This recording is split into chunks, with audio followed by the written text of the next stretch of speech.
And Book TV from Stanford University continues. And now we're joined by law professor Jenny Martinez, whose book, The Slave Trade and the Origins of International Human Rights Law, is our next topic. Professor Martinez, when did the U.S. slave trade start and how did it start? Well, the U.S. was involved in the slave trade from the moment that we sort of began as a colony of Britain.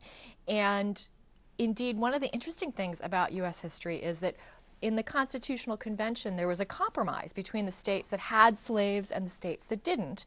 And the U.S. Constitution said that the federal Congress couldn't take any action against the slave trade until 1808.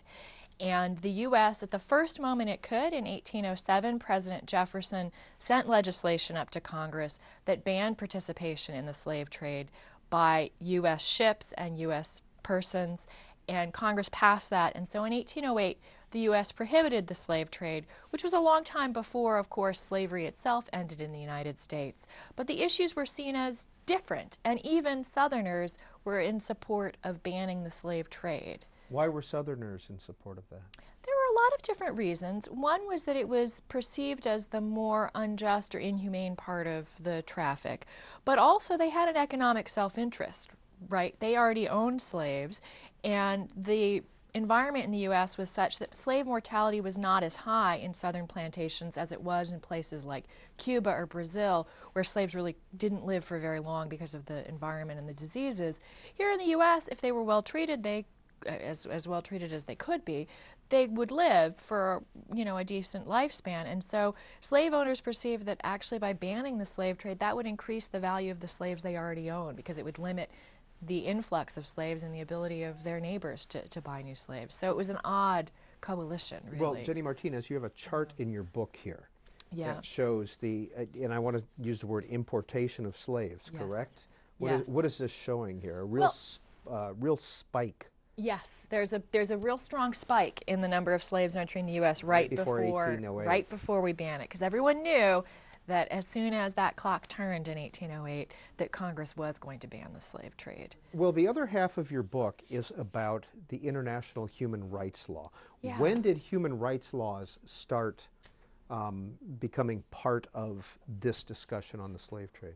Well, really around the turn of the 19th century, but what's really interesting is that people think that international human rights law is entirely a product of the 20th century. That is, in most of the conventional accounts, people say it was right after World War II. So the Holocaust happened. As news of that came out, a bunch of things happened right after World War II. There were the Nuremberg trials of the Nazi war criminals, similar trials in the Far East. The UN was founded, the Universal Declaration of Human Rights. That's the sort of moment when everyone says, this is when international law started to look at human rights issues. In my book, I say, no, actually it was earlier. It was in connection with the slave trade that international law was first used for a human rights purpose.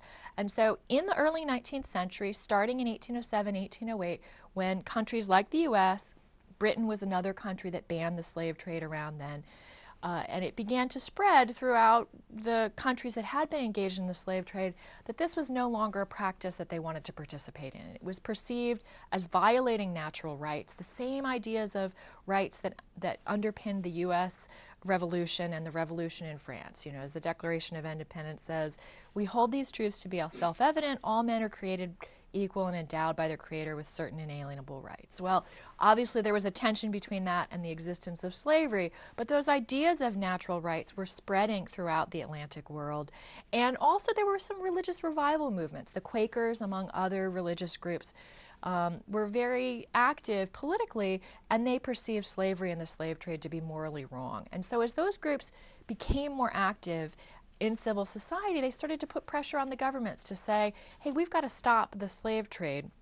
And because it was an international problem, all the countries of Europe that were engaged in travels on the ocean were participating in it. It wasn't something that just one country could stop. So even if the U.S. said, we're banning the slave trade. Or even if Britain said, we're banning the slave trade, that wasn't going to be enough, because Spain, Portugal, France, the Netherlands, these other countries were still going to pick up the slack. They were going to begin picking up the slaves from Africa and transporting them to the New World. And so it quickly became apparent that in order to eradicate this practice, there was going to have to be some international cooperation. And so abolitionists put pressure on governments, and especially the British government was receptive to that pressure. And they began lobbying other governments to enter into treaties that would prohibit the slave trade. And at first, those treaties, like many modern international human rights treaties, were what we might call in international relations cheap talk. That is, they said slavery is wrong, we want to ban the slave trade, but they included no enforcement mechanisms. But pretty quickly the tide turned, and they said this isn't going to be enough. And so the British government began pushing for enforcement measures. And so they actually created treaties starting in 1817 that not only banned the slave trade, but created international courts to enforce the ban. More than a century before the Nuremberg tribunals, these were courts that were created by treaty to promote these human rights objectives of ending the slave trade. And what they would do is, if a ship were caught engaged in the illegal slave trade, it would be brought before one of these international courts. And if they found out that it was covered by the treaty, it was a Spanish ship, for example, and there was a treaty between Britain and Spain saying we're ending the slave trade, then what would happen is the slaves would be freed and the ship would be auctioned off. The money would be split between the sea captain who had brought the ship in and the governments that were involved. And so these international courts, as I recount in the book, heard some 600 cases, and they freed 80,000 slaves off of captured slave trading ships. Which is a huge number in the scale of international courts. All post-1808. All post-1808, yes. What was the name of these international courts, as you called them? They were the mixed, the treaties gave them different names. So there were a bunch of bilateral treaties between Britain and other countries. Spain, Portugal, the Netherlands, Brazil were the initial countries, and the U.S. eventually joined during the Civil War, which I'll tell you about in a minute. But they were called the mixed commissions, or sometimes the mixed courts. And the reason they were called mixed was because they involved judges from the different countries. So there would be a British judge and a Brazilian judge, for example. And if they couldn't agree, they would toss a coin and they would pick a third judge from one of those two countries to help decide the case. The U.S. initially was reluctant to participate in the tribunal system for a variety of reasons, some of which had to do with domestic politics. The treaty came before the U.S. Senate in 1824, right before a hotly contested presidential election. The Secretary of State at that time, John Quincy Adams, was running for president, and there was a lot of sort of politics that went around it. And there were also concerns about the British and whether the British were using this abolitionism campaign as a kind of cover to advance their desires to control the oceans. And that had been a long source of tension between the U.S. and Britain. One of the causes of the War of 1812 was the way that the British Navy would board American ships, would conscript Americans on board and say, hey, actually, we don't think you're really American, you're British, and guess what, we're drafting you into the British Navy to fight in the war against France. So this had long been a tension between the U.S. and Britain, and it was not politically popular in the U.S. to sign a treaty that would give the British the right to search American ships if they thought they were participating in the slave trade. It did go to a different version of the treaty went to the Senate. The Senate attached a bunch of reservations or changes to it, including a provision that the cases would be tried in American courts rather than in these international courts, and they changed the geographical scope, and the British weren't willing to go along with that. So the treaty failed in the 1820s.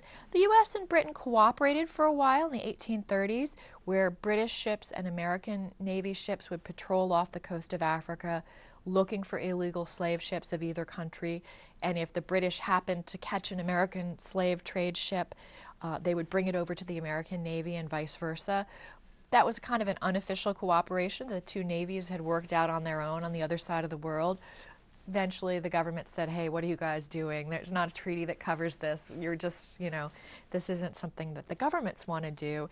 And so one of the consequences was that because the U.S. wasn't able to consistently invest in sort of naval protection to enforce the ban on slave trading by American ships. There were time periods when there were a lot of ships flying the American flag that were engaged in the illegal slave trade.